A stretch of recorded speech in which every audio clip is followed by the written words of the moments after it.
सभा की अध्यक्षता कर रहे मायाराम जी और हुसैन अहमद जी, और मंचासीन जैसे मैं ये चुनरी पहन रहा हूँ, ये ब्रज की है।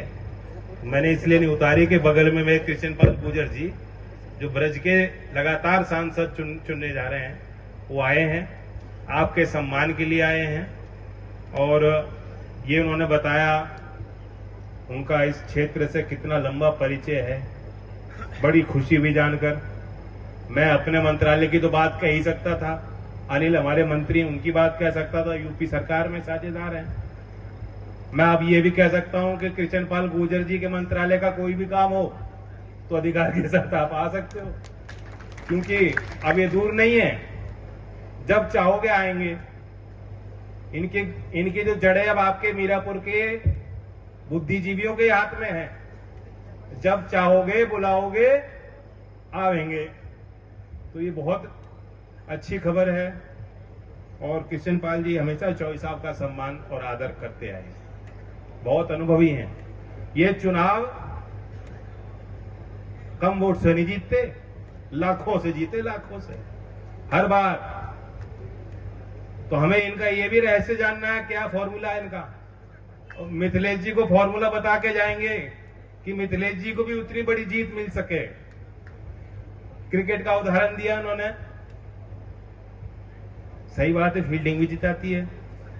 तकनीकी खेल है, कभी कभी समीकरण भी बनाने पड़ते हैं। टेक्निक, स्ट्रेटेजी, उसके आधार पे भी जीता जाता है। अब टेस्ट मैच में अगर आखिरी आधा घंटा ही बचा हो और टीम बैटिंग करती है और सोचती है कि एक और विकेट नहीं गिरना चाहिए, तो भेजती है नाइट वॉचमैन। कौन जीत सकता है? कौन जो है अपने बचा के रखेगा अपनी साख को? कौन निकाल सकता है अपनी सीट?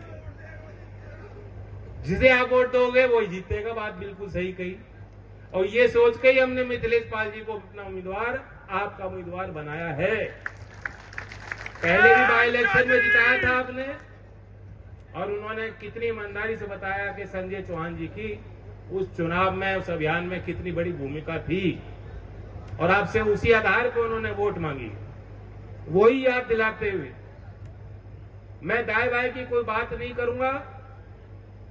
चंदन चौहान जी को जिस तरीके से आपने आशीर्वाद दिया, पार्टी को दिया इससे पहले, और चंदन के पिताजी संजय जी ने जिस प्रकार से वो मेरा सहयोग करते थे, उसी तरीके से आपके मार्गदर्शन में आज संसदीय कार्यशैली के तहत चंदन मेरा और दल का सहयोग कर रहे हैं। और जनप्रतिनिधि में जो खूबियां होनी चाहिए, कृष्ण पाल जी जानते हैं, अनिल जी अब मंत्री हैं, वो जान रहे हैं, देख रहे हैं। तमाम विधायकगण बैठे हैं, जिला पंचायत अध्यक्ष हमारे जिले के यहाँ। जनप्रतिनिधि कई बार कुछ करना चाहते हैं। कौन नहीं चाहता मेरे क्षेत्र का काम हो? जितनी सरकारी योजना है वो मेरे क्षेत्र में ज्यादा से ज्यादा लगे, ताकि हमारे मतदाताओं को भी अंदर प्रसन्नता पैदा हो कि हमने अच्छे व्यक्ति का चयन किया। सब लोग चाहते हैं, लेकिन कभी कभी सरकारी तंत्र हावी हो जाता है। कभी कभी वही नियम जो है वो अड़ंगा बना करके उसे बीच में तैयार करके फाइल को रखा जाता है कि ये तो संभव नहीं है। वहां पे आपको एक अनुभवशाली व्यक्ति की जरूरत है। वहां कोई ताकत से काम नहीं होता, लट चला के काम नहीं होता। लोकतंत्र में आपसी सहमति बनानी पड़ती है, तरह के जो प्रयोग करने पड़ते हैं, प्रयास करने पड़ते हैं, समझाना पड़ता है। वहां आपको एक विनम्रता पूर्व किसी अच्छे व्यवहार कुशल व्यक्ति को अगर आपने चुना है, तो वहां आपकी ताकत कई गुना बढ़ जाती है। धमकाने से काम नहीं करेगा अधिकारी, लेकिन क्या नियम है, कैसे नियम को कैसे लिखना है, कैसे उसका अवलोकन करना है, कैसे उसको समझना है, कैसे उसको लागू करना है, ये तो उनके हाथ की बात है, समझ की बात है। तो चंदन भी विनम्रता के साथ काम करा लेते हैं। मैं जब इनको फोन करता था, जब विधायक नए नए चुने बने, वो हालचाल भी नहीं लेते थे, राम राम भी नहीं कहते थे। कहते थे जी मोरना का क्या होगा, मिल का विस्तार हमने वादा कर रखा है। जिस सड़क का आपको बता रहे हैं, कई सड़कों का निर्माण हो गया, ये तो 12 किलोमीटर की सड़क है बीआईटी। सोने के पहले, उठने के बाद तुरंत मुझे ऐसा लग रहा था पता नहीं किस तनाव में है। और जब विधायक थे तो उसी तरह से चिपटते होंगे योगी जी के जाके, अधिकारियों के बीच जाके। तो इनके अंदर कोई अहंकार तो नहीं है ना, विनम्रता है, मुस्कुराते रहते हैं, प्यार से समझा लेते हैं। वही सारी खूबियां मिथिलेश पाल के अंदर आप देख सकते हैं। 2.5 साल के लिए पहले आपने चुना था, अब लगभग उतना ही समय बचा है।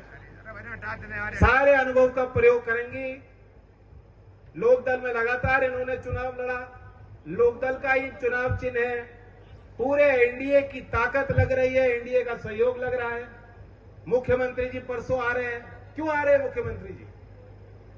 जैसे मैं अभी कह रहा था कि अधिकारी कभी कभी फाइल अटका देते हैं, कुछ और लोग हैं जो सिस्टम का हिस्सा है, वो नहीं चाहते काम हो, अवरोधक बना देते हैं। गति रुकनी नहीं चाहिए। विकास का ये जो एक्सप्रेसवे बन रहा है, तैयारी हो रही है। और आप हर क्षेत्र में देख लें, किसानी से जुड़े हुए लोग जानते हैं कि किसानी के सवाल को लेकर लोकदल हमेशा से गंभीर रहा, क्योंकि चौई साहब की नीति रही है।